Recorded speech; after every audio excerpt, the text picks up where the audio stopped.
One of their favorite tricks is bullying by proxy. So they rarely soil their own hands with direct confrontation because they're cowards. Instead, they recruit a cast of eager accomplices, often referred to as flying monkeys, who carry out the dirty work on their behalf. These little operatives take turns delivering jabs, snide comments, and subtle sabotage. Each small act designed to chip away at the target's confidence and stability.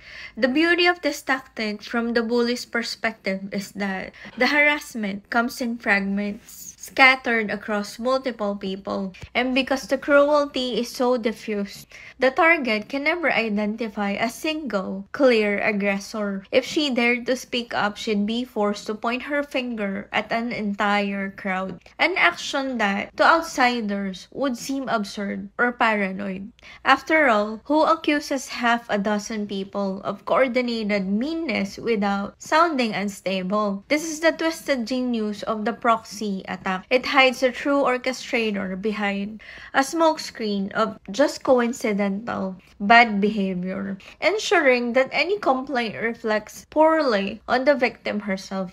And while onlookers are busy whispering about her supposed issues, the real culprit stands quietly in the background, feigning innocence and enjoying the show.